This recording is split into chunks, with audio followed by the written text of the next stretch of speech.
இயேசு கிறிஸ்துவின் பரிசுத்த நாமத்தில் உங்களை அன்போடு வாழ்த்துகின்றேன். இன்றைய வார்த்தை புதைக்கப்பட்ட பொக்கிஷம் என்ற தலைப்பின் கீழாக அவருக்குள் ஞானம், அறிவு என்பவைகளாகிய பொக்கிஷங்கள் எல்லாம் அடங்கியிருக்கிறது. கொலோசியர் 2:3.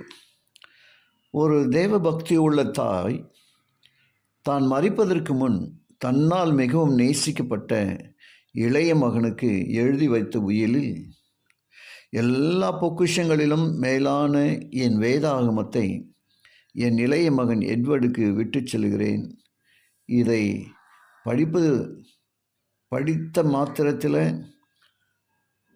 என் சகோதரிக்கு வீட்டையும் மற்றொருவனுக்கு காசையும் கொடுத்துவிட்டு முட்டாள்தனமாக பழைய பைபிளை அம்மா எனக்கு வைத்து சென்றார்களா என்று கோபத்தோடு வைக்கலை கேட்டான். எட்வர்ட் அதற்கு, அவர் நானும் அதற்காக விசனப்படுகிறேன், ஆனால் உண்மையாகவே இந்த வேதாகமும் ஒரு விசேஷித்த புத்தகமாக இருக்கும் என்று கூறினார். கோபத்தோடு அந்த வேதாகமத்தை எடுத்துக்கொண்டு வீட்டிற்கு போனான். அன்பு மகனே, தயவுசெய்து இந்த வேதாகமத்தை நன்கு படி, அப்போது ஒரு பெரிய பொக்கிஷத்தை காண்பாய். இப்படிக்கு அன்பு அம்மா என்று எழுதியிருப்பதை வாசித்தவுடனே நாவல் புத்தகங்களோடு வேதாகமத்தை போட்டுவிட்டு, நான் வேதாகமத்தை பத்திரமாக பார்த்து கொள்வேன், ஆனால் அதை படிக்க மாட்டேன் அம்மா என்று தனக்குள்ளே கூறிக்கொண்டான்.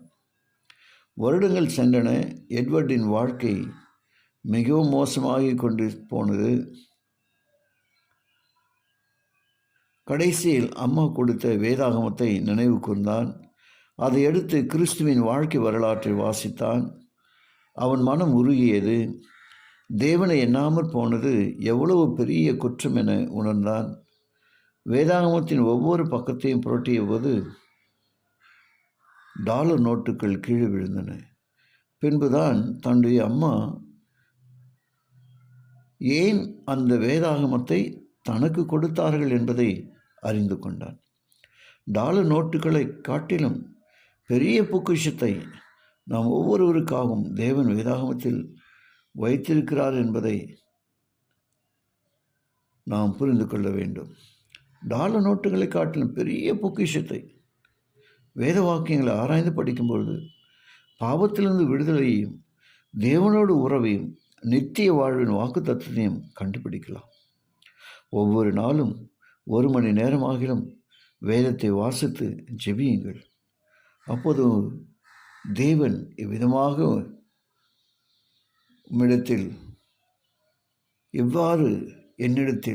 எவ்வாறு நம்மிடத்தில் அன்பு கொண்டு நமக்காக காத்திருக்கிறார் என்பதை நம்மால் அறிந்து கொள்ள முடியும். ஜெபிப்போம்.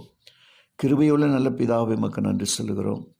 இன்றைய வார்த்தையின் வழியாக நீர் எங்களோடு பேசியதற்காக ஸ்தோத்திரம் அப்பா. கேட்டு ஒவ்வொருவரையும் ஆசீர்வதிங்க. உம்முடைய நாம மாத்திரம் மையப்படும்படியாய் இயேசுவின் வழியாக ஜெபிக்கிறேன் நல்ல பிதாவே. ஆமென்.